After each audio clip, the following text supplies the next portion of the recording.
काही नाती समाजामध्ये नेहमीच थट्टामस्करीमध्ये गुंतलेली दिसतात. दीर बहिणीचं नातं देखील त्यापैकीच एक. पण हीच थट्टा जेव्हा मर्यादा ओलांडते, तेव्हा त्याच नात्याचं रूपांतर भीषण अशा गुन्ह्यामध्ये कधी होईल, हे कोणालाही कळत नाही. आज आपण अशाच एका घटनेबद्दल जाणून घेणार आहोत, जिथे घराच्या चार भिंतीआड सुरू असलेलं गुपित शेवटी एका खुनाचं कारण ठरलं. कथा सुरू करण्याअगोदर तुम्ही जर आपल्या चॅनलवरती नवीन असाल तर आत्ताच आपल्या चॅनलला सबस्क्राईब करा, कारण आपण अशाच थरारक सत्यकथा तुमच्यासाठी घेऊन येत असतो. आपल्याकडे एक म्हण आहे, झाकली मूठ 1.25 लाखाची. बाहेरून सगळं नीटनीटकं दिसत असताना आतमध्ये काहीतरी वेगळं शिजत असतं. ही घटना उत्तर प्रदेशमधील बांदा जिल्ह्यातील एका छोट्याशा गावामध्ये घडलेली आहे. या गावात आशा देवी नावाची महिला आपल्या कुटुंबासोबत राहत होती. घरात तिचा पती, सासू आणि पतीचा लहान भाऊ सुनील, एवढंसं छोटंसं कुटुंब होतं.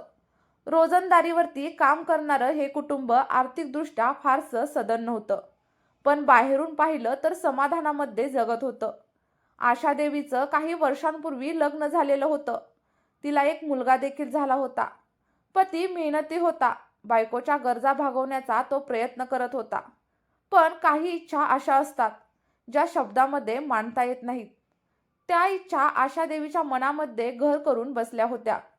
घरातच राहणारा, वयाने लहान असलेला दीर सुनील तिच्या जास्त जवळ येऊ लागला. सुरुवातीला साधी थट्टा, हसणं, खिदळणं, घरातल्या रोजच्या भेटीगाठी. पण हळूहळू या सगळ्याला वेगळंच वळण मिळालं. एकाच घरात राहत असल्यामुळे सकाळपासून संध्याकाळपर्यंत दोघांचा सहवास वाढत गेला. सुनील मोठा होत होता. त्याच्या लग्नाची चर्चा देखील घरामध्ये सुरू झाली होती. पण त्याआधीच आयुष्याबद्दलची उत्सुकता, कुतूहल आणि चुकीचं आकर्षण त्याला आशादेवीकडे खेचत होतं. आशादेवी अनुभवी होती. सुनीलच्या नजरेतलं बदलतं भाव तिला कळत होतं. एक दिवस घरात कोणी नसताना तिनेच पुढाकार घेतला आणि सुनीलला जवळ घेत भीती घालण्यासाठी नाटक केलं. त्या दिवसापासून दोघांमधील मर्यादा पूर्णपणे संपली. काही दिवसांनंतर हे गुपित नातं नेहमीचं झालं. घर रिकामं असलं की दोघांच्या भेटीगाठी सुरू होत. आशा देवीला यामध्ये समाधान मिळत होतं, तर सुनीलला अनुभव.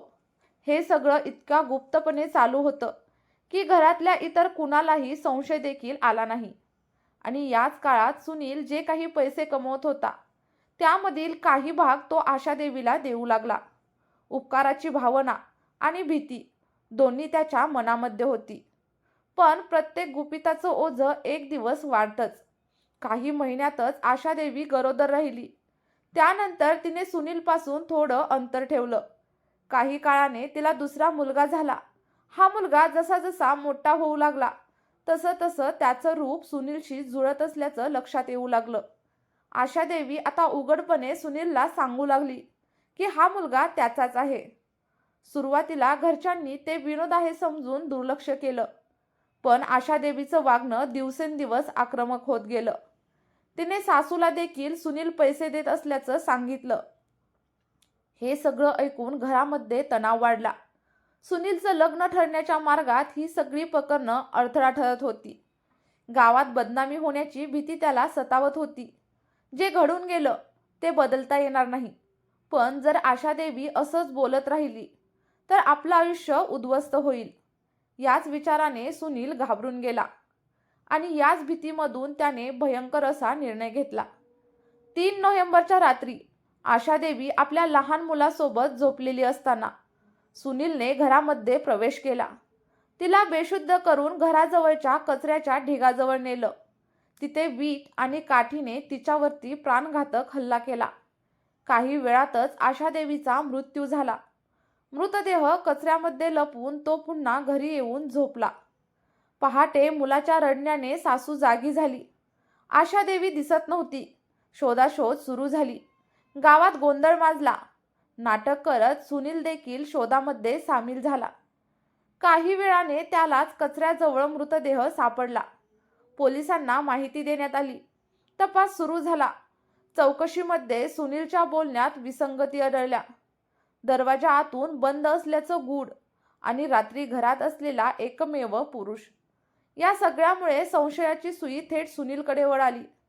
पोलिसांच्या कडक चौकशीमध्ये अखेर सुनील कोसळला आणि संपूर्ण गुन्ह्याची कबुली दिली. खुनासाठी वापरलेली वीट आणि काठी जप्त करण्यात आली. अवघ्या काही तासातच उलगडलेला हा खून पोलिसांच्या जलद तपासामुळे उघडकीस आला आणि त्यासाठीच पोलीस पथकाला बक्षीस देखील जाहीर करण्यात आलं. ही घटना आपल्याला एकच गोष्ट शिकवते: चुकीच्या नात्यांची किंमत कधी कधी जीवानी मोजावी लागते. चुका दोघांकडून झाल्या, पण शेवट अत्यंत भीषण झाला. मित्रांनो, तुम्हाला या घटनेबद्दल काय वाटतं? तुमचं मत मला कमेंटमध्ये नक्की कळवा. आणि अशाच सत्य घटनांवरती आधारित मराठी क्राईम कथा ऐकण्यासाठी आजच आपल्या क्राईम स्टोरी मराठी या यूट्यूब चॅनलला सबस्क्राईब करायला अजिबातच विसरू नका. चला तर मग भेटूया एका नवीन व्हिडिओमध्ये. तोपर्यंत बाय बाय. धन्यवाद.